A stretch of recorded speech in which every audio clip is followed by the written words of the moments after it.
quiero presentarles para comenzar oficialmente esta jornada, número 1, como conferencia inaugural al experto en finanzas internacionales. Fuerte el aplauso, Daniel Marx.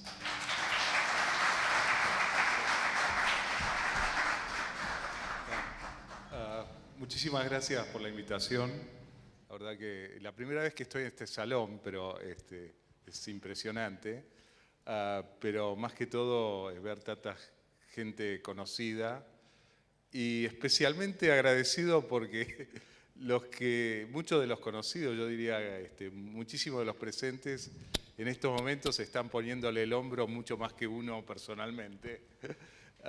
Y es duro estar ahí, pero yo voy a aprovechar quizás estos minutos para dar una perspectiva un poco distinta.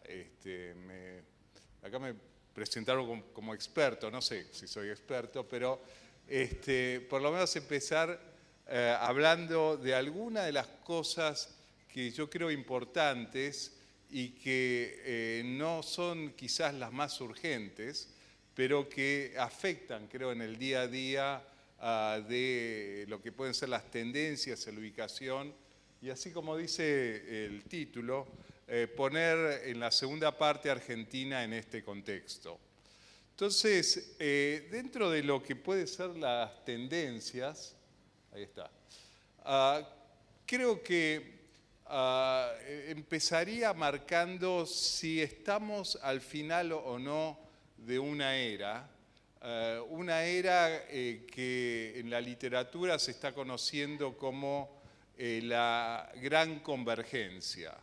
La Gran Convergencia, digamos, yo creo que fue una decisión de política local e internacional, especialmente después de la Segunda Guerra Mundial, donde lo que mostramos ahí, bueno, las líneas, o sea, las barras esas más bien rosadas son los episodios de la Primera y la Segunda Guerra Mundial, pero a partir de esta última se dijo, bueno, vamos a tratar de comprar la paz y tratar de asegurarnos entre las naciones del mundo un esquema que no exacerbe los nacionalismos y no exacerbe las peleas entre distintas naciones, sino que más bien busquen un objetivo común de bienestar que puedan obtener cada uno de los habitantes en distintos lados,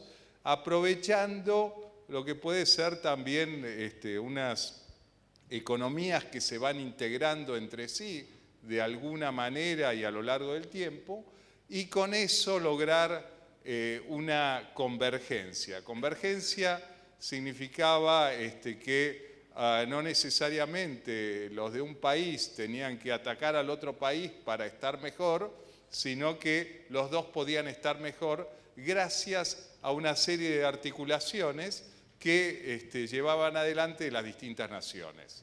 Y en eso, además, plasmaron, como sabemos, instituciones. Bueno, una se nombró varias veces ya esta mañana. El Fondo Monetario nace como una de las instituciones de Bretton Woods. Está Banco Mundial, está la Organización Mundial de Comercio y después aparecen los entes regionales. Todo esto para ir buscando cómo armonizar y darle a cada una de estas entidades un rol para ir facilitando lo que hoy llamamos esa convergencia. Esa convergencia significó que a lo largo del tiempo también cambian las pautas de interacción entre los países y esto tiene que ver con la evolución, entre otros, de últimamente, particularmente de tecnología y comunicaciones. Previamente era el transporte físico de bienes, previamente quizás también el traslado. Wow. ¿Yo toqué algo? Bueno, el traslado de materias primas, si uno quiere, de un lado a otro, y esto daba distintas pautas de integración Y ello es un poco lo que hoy uno se cuestiona, digamos, en varios países del mundo. Los liderazgos políticos están marcando, si uno quiere, ya una resistencia, y ya no se habla en muchas de estas voluntades políticas de las ventajas de la integración, sino más bien cómo empezar a poner barreras. Bueno, sigo, aparecerá. La experiencia dio, por lo menos en los grandes números a nivel mundial, que, digamos, esta fue la tasa de crecimiento que observamos últimamente. Esto es a partir de 1990, digamos, la línea verde es como evolucionó el mundo, la tasa de crecimiento del producto. Vemos que lo que se llamarían las economías avanzadas, marcadas por la línea azul, crecieron menos que el promedio, y las emergentes más. Esto, a la derecha mostramos el crecimiento relativo, cómo los desarrollados pierden importancia en un producto mundial en proporción, no en valores absolutos, y los emergentes ganan más que proporcionalmente.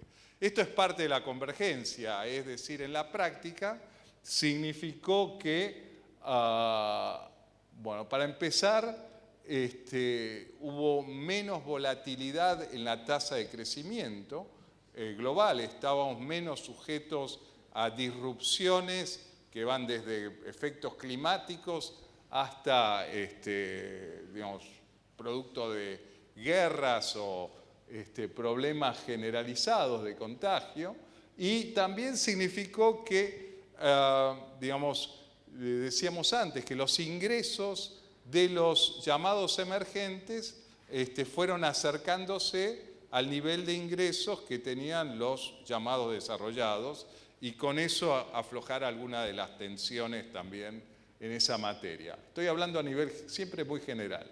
Pero también significó que la integración comercial disminuyó sustancialmente la tasa de inflación en cada uno de los países, digamos, por mecanismos de competencia muy superiores y alguno podría decir también algún mejor aprovechamiento de los recursos. Ahora, lo cierto es que también esto llevó a cambios en el modelo de decisiones. Antes, digamos, mencioné los organismos internacionales. Todavía hoy el director o directora gerente del fondo, por casualidad, dicen, siempre es europeo. El presidente del Banco Mundial siempre es de Estados Unidos. Bueno, esto también marcado en mecanismos de coordinación internacional significó que el G3 en su momento, después el G7, eran las formas donde se tomaban decisiones importantes que afectaban la economía mundial. Hoy más bien es el G20, porque acá vemos el G7 en el 93, o sea, no tantos años atrás, representaba el 67% del producto, 3-4 años atrás pasó a ser el 46%, y en una tendencia que sigue declinando. Vemos los grandes ganadores. Yo hablé de los emergentes, pero acá hay uno que es particularmente importante, que es China, y esto hoy también marca los cambios en la agenda y marca cambios en la forma de decisiones, quién toma las decisiones. Bueno, esto es lo mismo, un poquito más mostrado en periodo más largo. China e India son los que explican casi todo, de una manera fuerte, el crecimiento de esa categoría de emergentes. Ahora, la última reflexión acá, esto previamente, yo diría hasta el 2008, parte de esta integración mundial significó el aumento de algunos desequilibrios, particularmente los notados en la cuenta corriente de los países. Digamos, China era, digamos, exagerando un poco, el gran productor exportador, digamos, de bienes y de alguna manera servicios, pero fundamentalmente bienes en esa época, y Estados Unidos era el gran comprador consumidor, lo mismo que algunos otros emergentes, pero particularmente Estados Unidos, y China le financiaba este déficit de cuenta corriente, acumulando reservas que las compraba, las invertía en US Treasuries, o después inclusive otros instrumentos financieros de Estados Unidos como para mantener la rueda. Eso con la crisis del 2008 de distintas formas empezó a corregirse y hoy tenemos mecanismos de cuenta corriente muchísimo más equilibrados de lo que había sido ese momento. Digamos, esto es incluso la línea azul es el 2007 y hoy vemos, por ejemplo, China con un superávit de cuenta corriente, pero bastante inferior a lo que había sido, e incluso inferior a Alemania en estos momentos. Pero esta es la primera cuestión. La segunda es qué ha venido pasando con la distribución del ingreso y cómo esto afecta las cuestiones de decisiones políticas en cada uno de los países. Digamos, voy a saltear esta, bueno, acá. El hecho que los emergentes en promedio ganaran más, particularmente la incorporación de China e India con 1.300, 1.100 millones de habitantes respectivamente, significó una gran caída en la pobreza a nivel mundial. Pero estaba muy concentrado allá. Y significó también lo que acá Branko Milanovic llama una distribución tipo elefante de la dinámica, ingreso y variación del ingreso y distribución. Elefante porque esto tiene, si ustedes miran, toma la forma así un poquito de elefante, la trompa es la que está elevada al final. Esto es, por un lado, el quintil de ingresos y por otro lado, la tasa de crecimiento de ese quintil de ingresos, crecimiento en ingresos. Entonces, lo que notamos que a nivel mundial, digamos, el sector medio-bajo es el que más creció y el sector alto-alto es el que más creció en ingresos. Y el que estuvo con problemas es el sector, llamémoslo, medio-alto del mundo. Ahora, esto tiene, si uno quiere, casi nombre y apellido.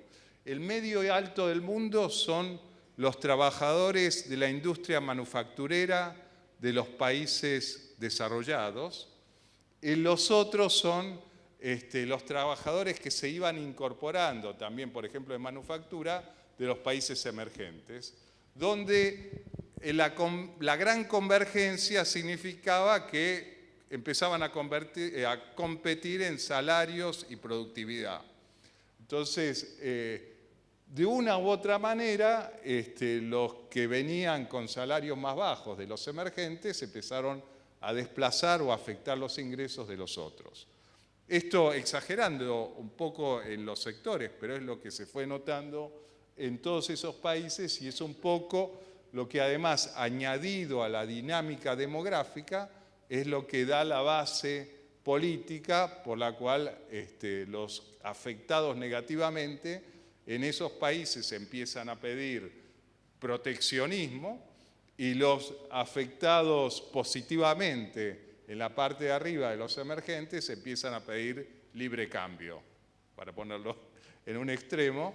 Y es hoy un poco las agendas que se nota volviendo a, digamos, el liderazgo político de Estados Unidos y China, reflejando esta parte. Esto también, en la idea antes de la gran convergencia, era un poco, en inglés dicen, digamos, menos aid, less aid, more trade. Menos ayuda, más comercio, y con eso sacar las fronteras calientes de la inmigración. digamos, que la gente pueda trabajar en su lugar, competir desde su lugar y no tratar de moverse a otros países.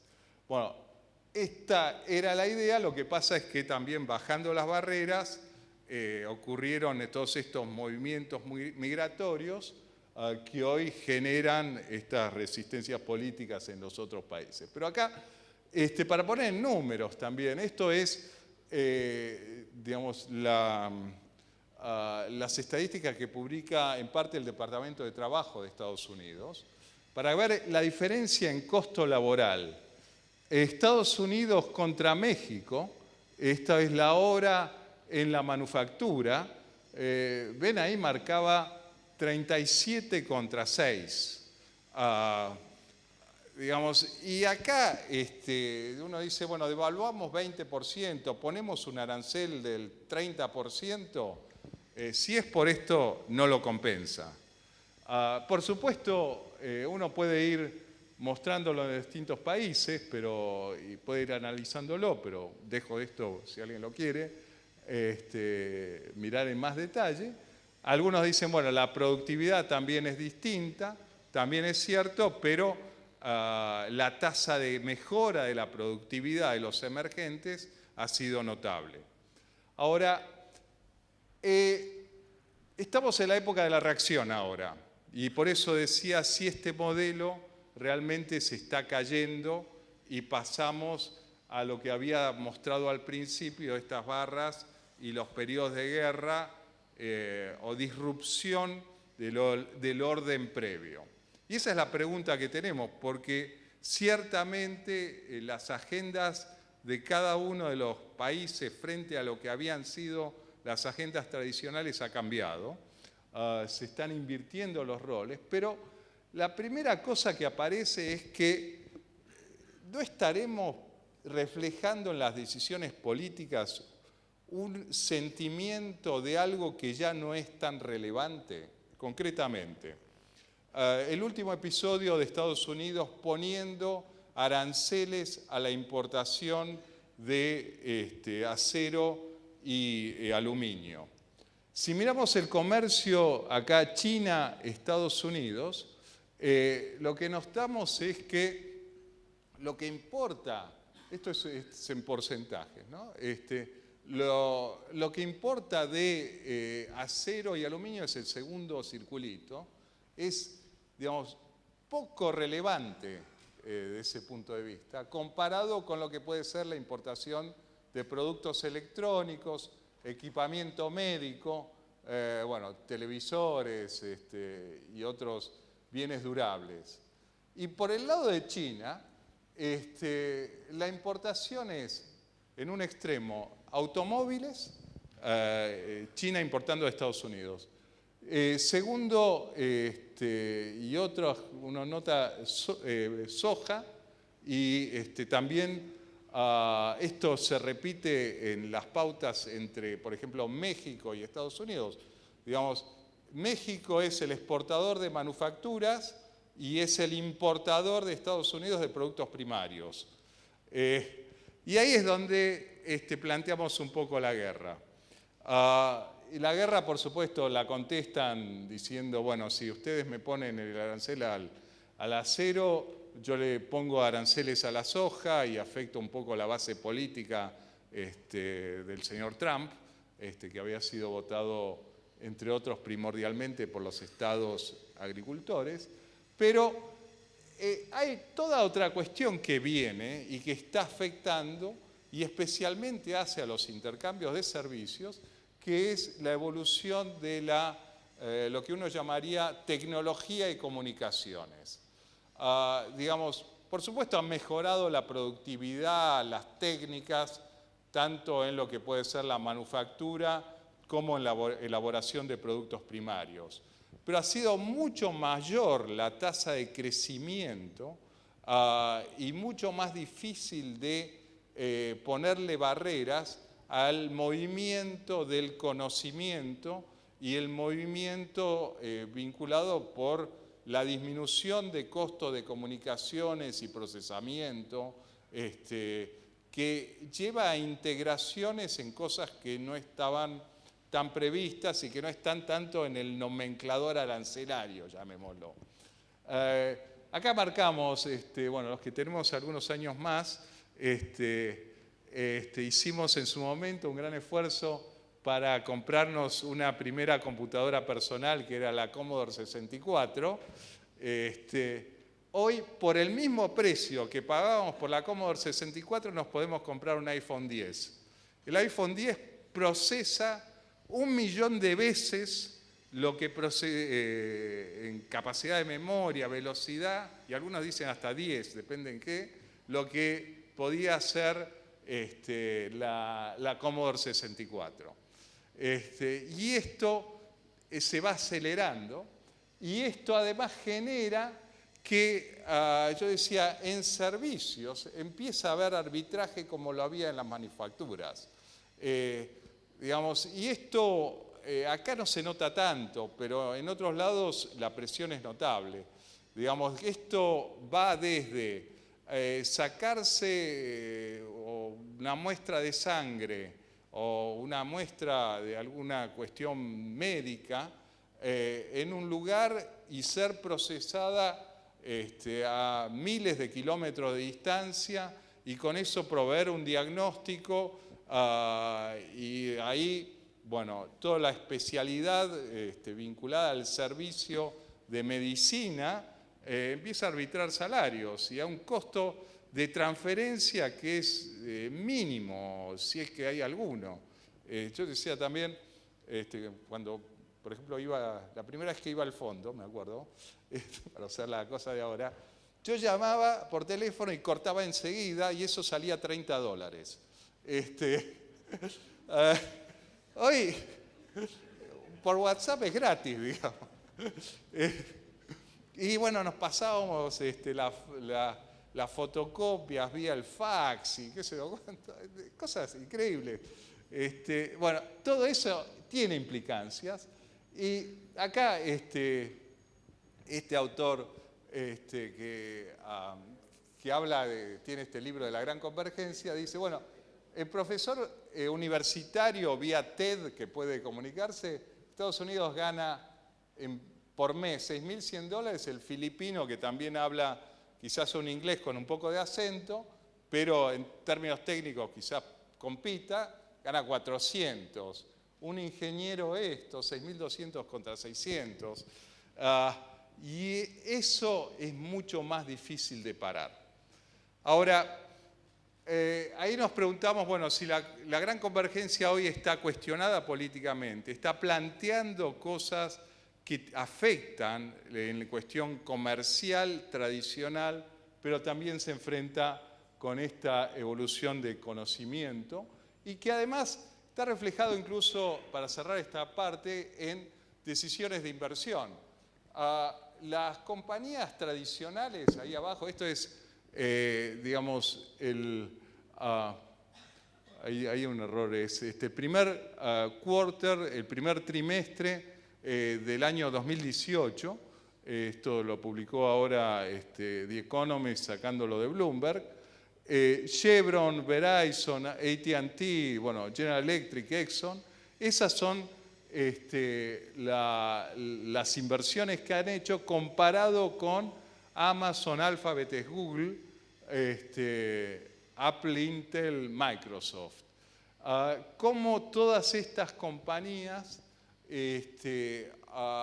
son las que hoy están dando por lo menos más valor, más rentabilidad y más inversiones, que además significa que el valor de los activos tradicionales ya no es tan crítico, tan estratégico como lo era antes, sino es cómo se usan esos mismos activos.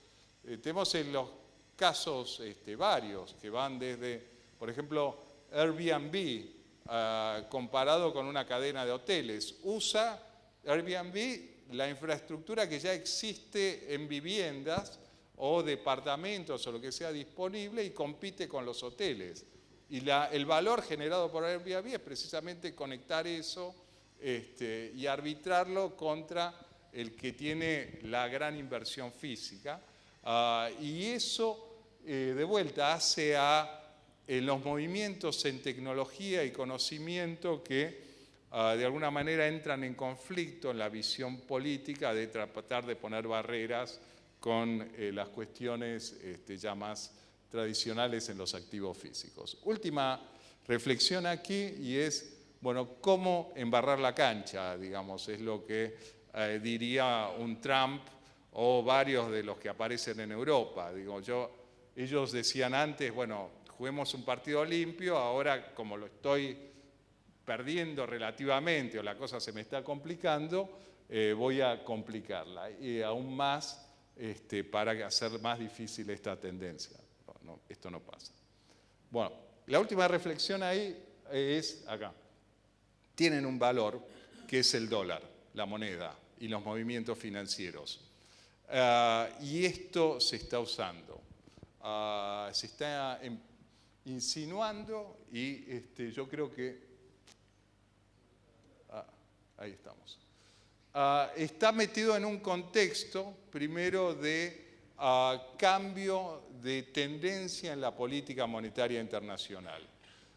Lo que había sido una expansión de los balances de los bancos centrales de Estados Unidos, Europa, Japón, de los países proveedores de liquidez internacional, hoy ya no lo es, y en Estados Unidos ya están hablando de una reversión de la tendencia, achicando el balance y por lo tanto proveyendo menos liquidez directa desde ese lado. Y eso significa un aumento en las tasas de interés. Las tasas de interés que habían sido extraordinariamente bajas, acá tenemos para el dólar, nos concentramos ahí un rato, empiezan a subir también en términos relativos, más diferencial con Europa, Japón y otros países potenciales proveedores de reserva, y esto empieza a generar alguna apreciación del dólar, pero no tan fuerte, si uno quiere, comparado con lo que habían sido episodios más traumáticos por los cuales Argentina lo sufrió particularmente.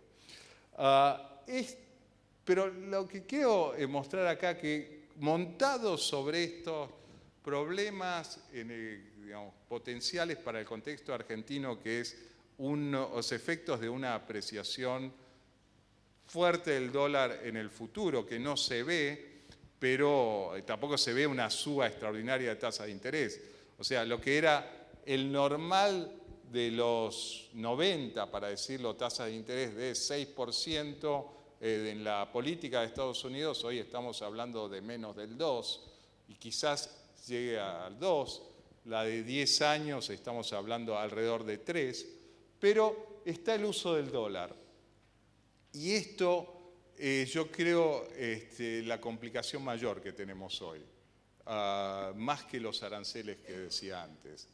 Y esto es simplemente por Estados Unidos y los movimientos financieros vinculados al dólar pasa mucho más que lo que puede ser el peso económico y político de Estados Unidos en el mundo. Digamos, concretamente, si uno mira las últimas estadísticas del BIS, 63% de las reservas internacionales están en dólares de los bancos centrales. Más del 80% del comercio internacional de alguna manera se denomina o pasa por el dólar. Y esto es también el mercado cambiario en el mundo, está armado alrededor del dólar y flujos que pasan en definitiva por Estados Unidos. Concretamente, hay unas 150 monedas en el mundo. Si cada país tuviese un mecanismo de pago bilateral con cada uno de los otros, la combinación de 150 monedas da que debería haber mercados cambiarios directos de más de 11.000 cambiarios. Si pasan todos por el dólar, son 149. porque la moneda del país A, para ir a la moneda del país B, pasa por el dólar y a la ida y a la vuelta, digamos, en los dos lados, y esto baja sustancialmente la complejidad de las transacciones y facilita todo el movimiento. Ahora, al pasar por el dólar, significa que toca potencialmente Estados Unidos porque no hay en estos momentos desarrollado un mercado que haga digamos, ejecución de las transacciones importante fuera del que en algún momento toca a Estados Unidos por esta cuestión que decía cambiaria. Ahora, Estados Unidos en este contexto está empezando a imponer sanciones a los que le quiere imponer, digamos, con o sin razón, vinculadas a decisiones del Tesoro, digamos, que toma el Tesoro de Estados Unidos como regulador del sistema que pasa por el dólar.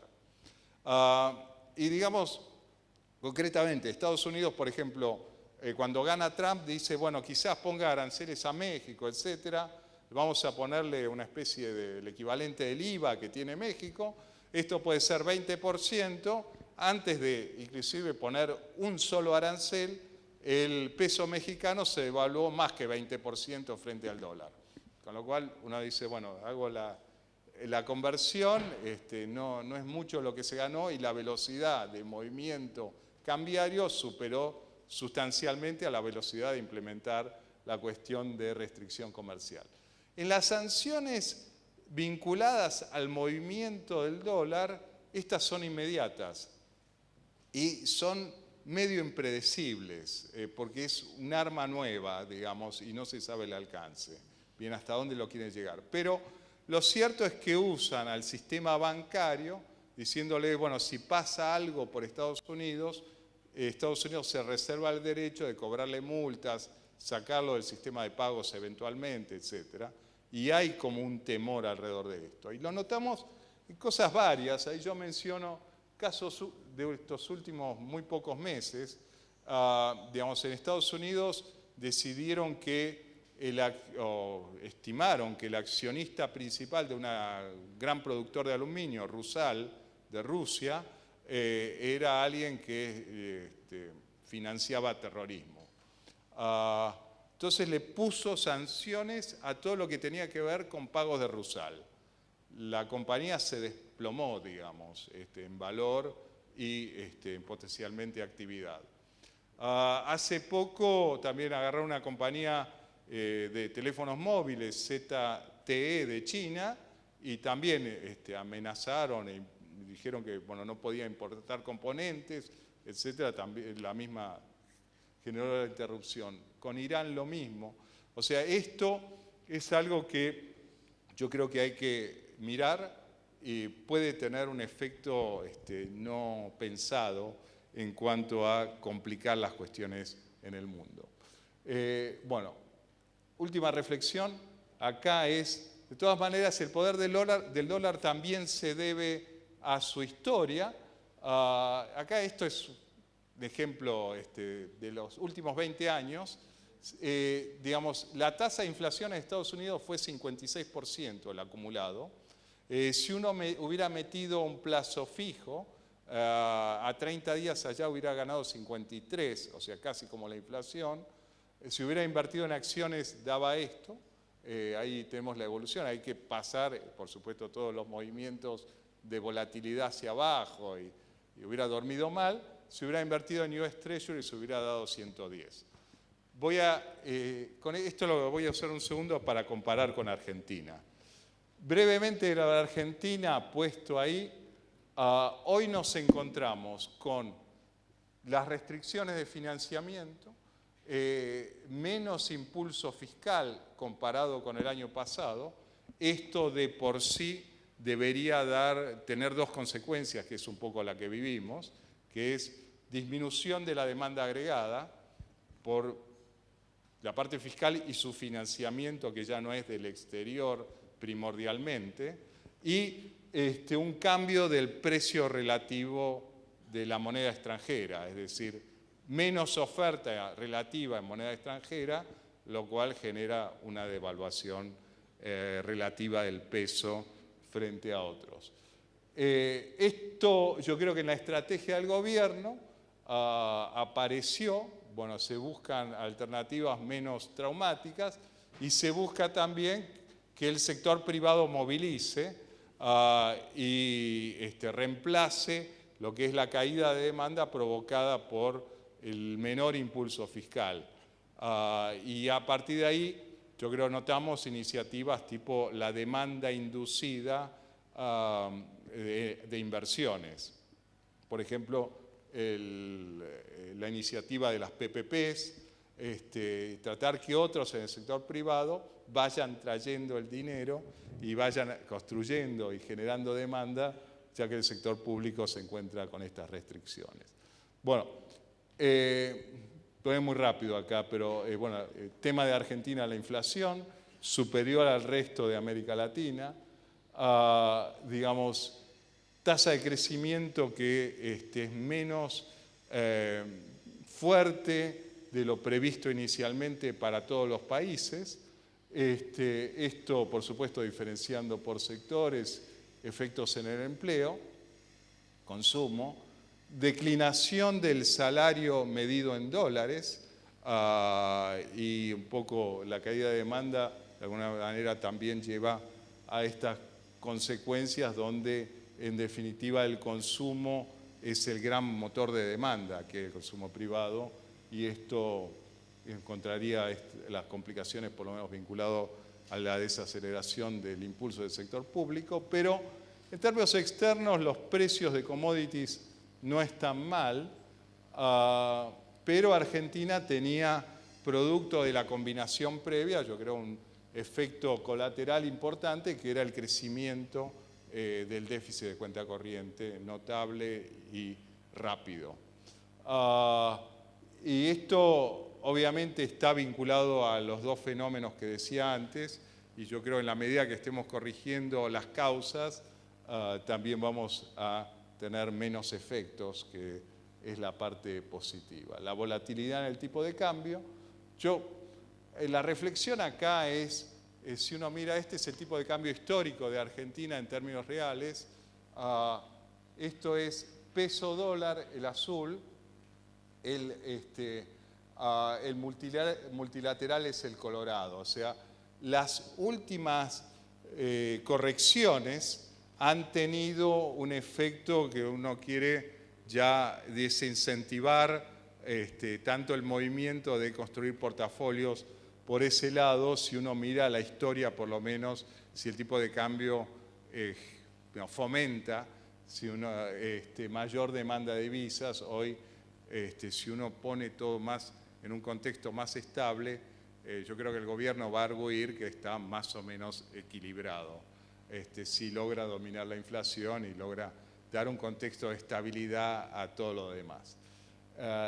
Bueno, reservas de Argentina relativamente bajas. El problema también de Argentina es que, dado el nivel de gasto público, la rigidez que tiene que ver con la parte de jubilaciones y pensiones y salarios, en general empleo del sector público, que de una u otra manera está indexado como la manera de enfrentar y tratar de bajar el gasto es teniendo que la inflación le gane por un tiempito a las remuneraciones, y eso, bueno, es el gran desafío para adelante. ¿Cómo hacemos para poner más en línea esto sin asociarnos a la inflación?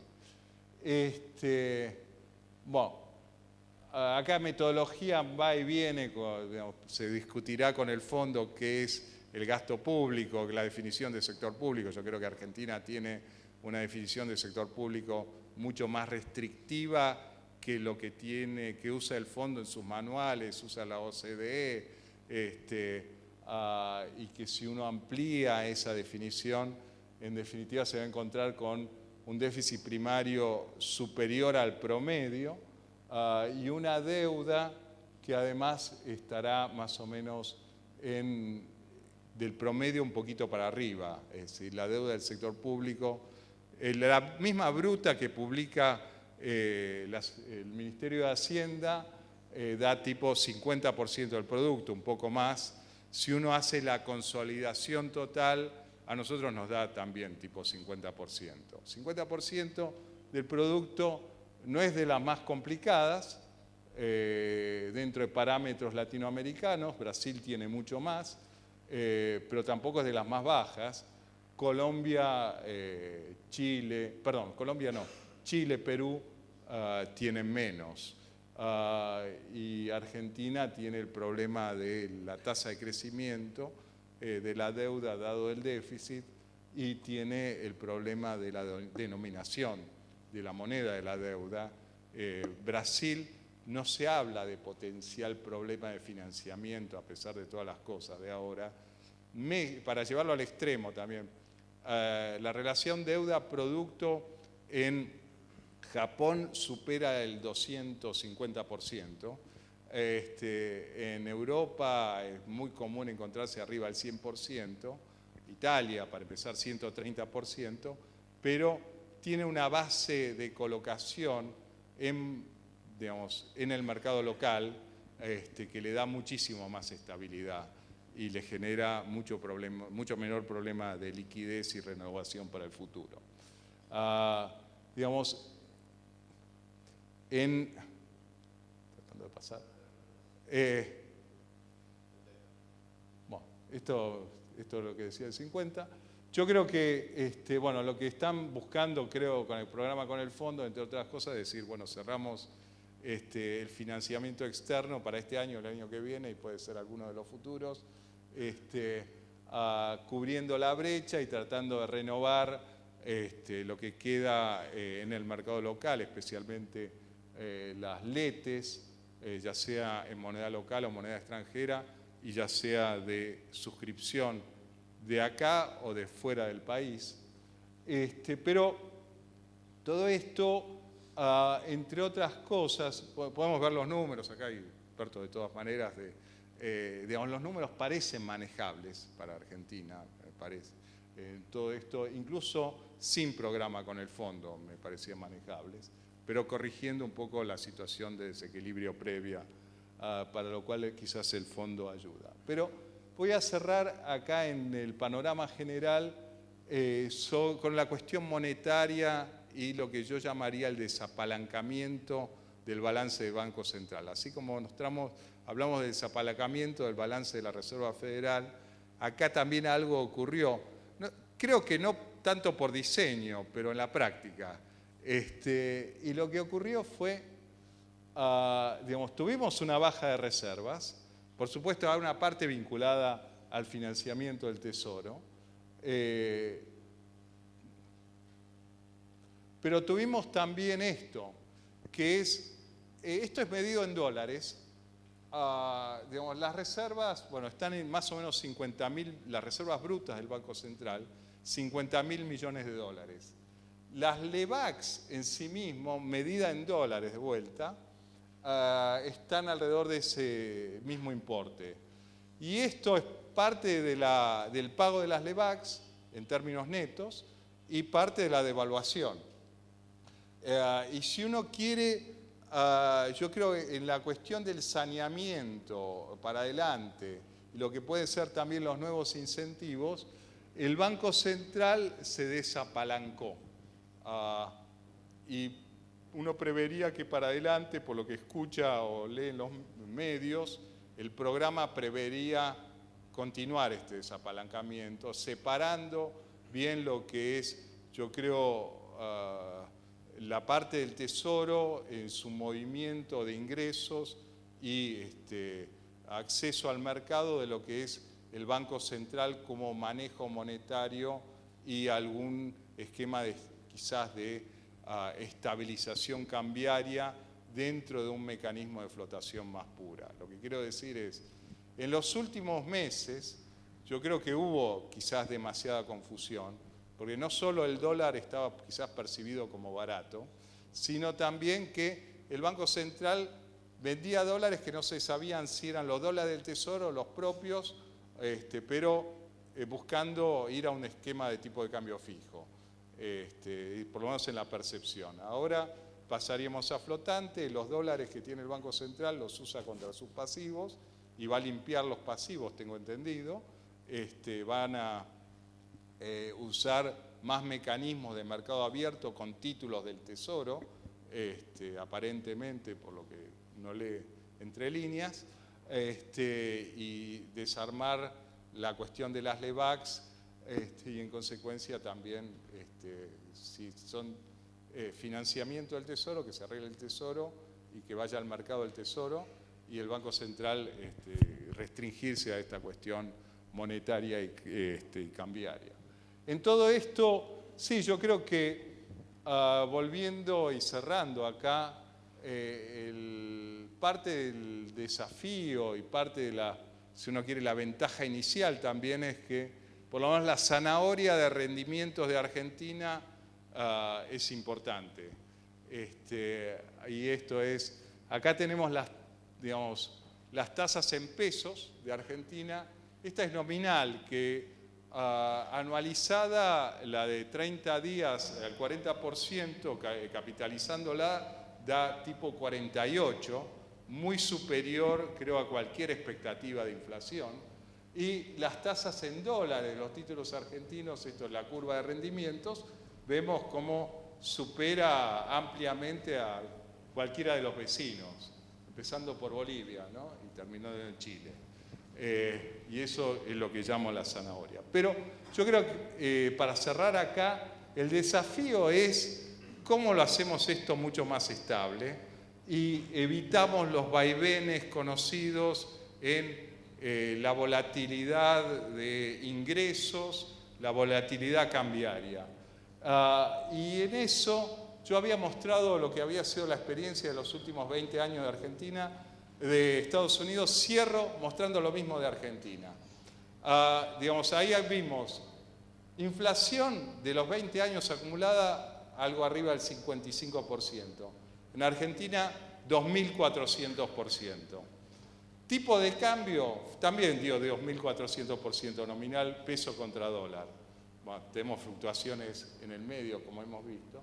Pero el que hubiese invertido en plazo fijo en pesos, tomado contra dólares o en términos reales, hubiera perdido 40% del capital, en términos reales. El que hubiese invertido en acciones, en Estados Unidos daba 170, acá daba 85% en dólares. Lo más sorprendente es esto, creo que los números están bien, los revisamos, durante estos últimos 20 años tuvimos de todo, tuvimos devaluaciones, tipo de cambio fijo, defaults, quitas, etc.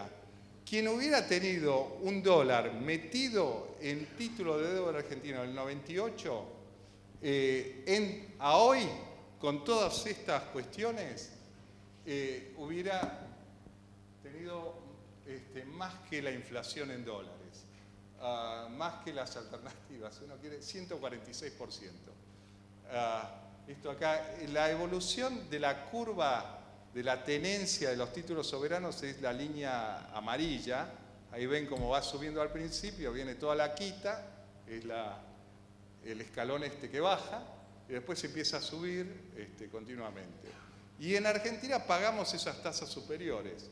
O sea, esto refleja un poco la volatilidad y los problemas que yo creo se trasladan desde las finanzas públicas, metido con las finanzas internacionales y los traumas, porque terminamos pagando más que el promedio, más que Estados Unidos, si uno quiere, en todo esto, pero en el medio logramos esta performance subpar, porque hay que prometer más para que, por proveerle la zanahoria, para que apuesten y después de vez en cuando vamos y le metemos el problema, en parte por las promesas, algunos dirían, pero por eso el gran desafío hoy yo creo es darle estabilidad de reglas, sostenibilidad y en una cuestión más de largo plazo que quite todas estas cuestiones de los vaivenes, porque son las que nos provocan todos los problemas en la economía real. Acá termino. Gracias.